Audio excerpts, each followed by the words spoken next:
If you're a low-budget filmmaker, you should be taking advantage of the fact that you can look a little bit different.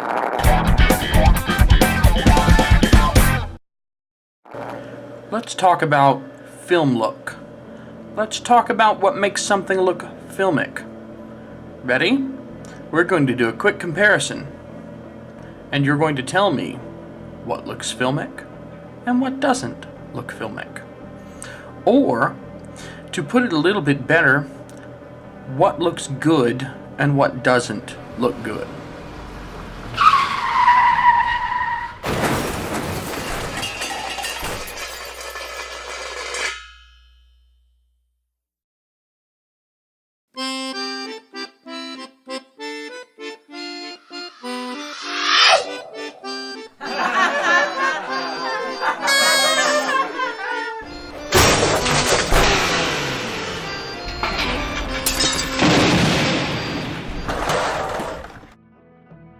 Look at this original raw footage from a 4K camcorder of birds eating persimmons in a tree.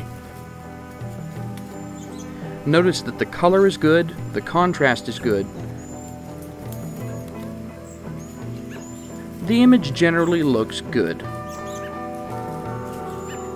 Now look at the same image with color corrections applied to make it look like what a lot of people call filmic. Does this look like what you expect to be filmic? It's washed out, the colors are muted, it's just generally visually unappealing. Look at the two together. This washed out version is not better. Stop calling this filmic.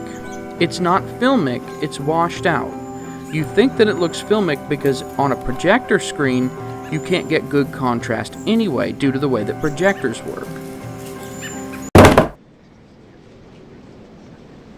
It doesn't really matter whether you're shooting flat, shooting log, using some magical LUT you bought from some YouTube expert, whatever the case may be. If you are shooting in a way that forces you to edit with low contrast, or if you're taking normal footage and cranking contrast and saturation down in post-production, you're doing it wrong. The human eye is designed to see contrast. That's the way that we've worked for thousands upon thousands of years. It's how we spotted things and how we survived. Contrast is important. You know what the lowest contrast image is? Gray. Nothing but gray. Good old middle gray. You need color and you need contrast.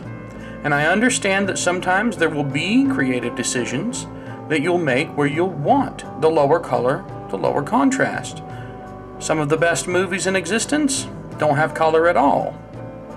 But the problem is, when you've taken this lack of color and contrast, and you've turned it into something that you do not for the purpose of the story, but because someone said somewhere that it looks filmic, that it's the film look.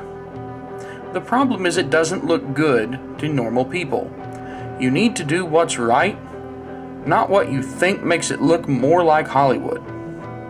Believe it or not, Hollywood's not the only game in town, and if you're a low-budget filmmaker, you should be taking advantage of the fact that you can look a little bit different, and that you don't have to have a silver screen appearance even if it's on your beautiful monitor over here.